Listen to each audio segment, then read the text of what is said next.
Maxwell Anderson had a sex in the basement of his West Milwaukee home, according to a law enforcement source. Cops found restraints and handcuffs. A close friend of Anderson said that on a visit to Anderson's home last year, he noticed a large hole in the ground that was about 5 feet long by 6 foot deep. Anderson said he was working on an underground basement despite having a large basement in the home already. Neighbors say the basement in the home had small windows that were always covered so you could not see inside. I'm with you, Erin Mabin. So this so-called friend, a CI confidential informant, knew that all of this was going to happen. Based on what you're learning from the warrants, Erin Mabin, had Sade, a teen girl, already been targeted as the victim? You know what the warrant looks like, Nancy, is that he planned on Robinson, according to this search warrant. And again, Maxwell Anderson has not said anything. Attorney not saying a thing either. And that's just, what we're reading in here is some pretty chilling stuff. But what's not clear, Nancy, is why exactly she was picked out, why exactly she was targeted. And that's what, family is likely wanting to know too.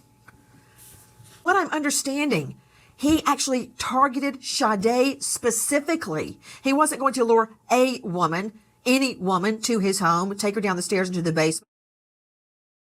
It was Sade specifically that he wanted. Listen. A friend of Anderson's is now working with law enforcement as a confidential informant. The CI tells investigators in early March, Anderson spoke of a plan to lure Sade Robinson to his home.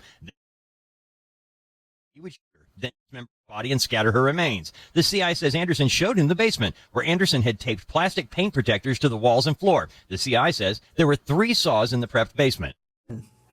Not the average way that a person is dismembered. He actually dismembered her from the hip up.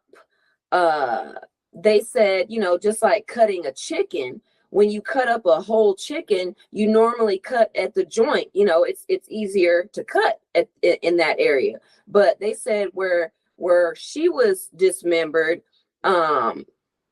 it just didn't really make full sense on what when this happens, where a person would normally cut a person. And to my personal opinion is, I feel like the possibility on why she was dismembered in that way was to possibly be able to keep her in her midsection, her cervix, her, all of that type of stuff, her reproductive system, all of that, to be able to keep all of that intact.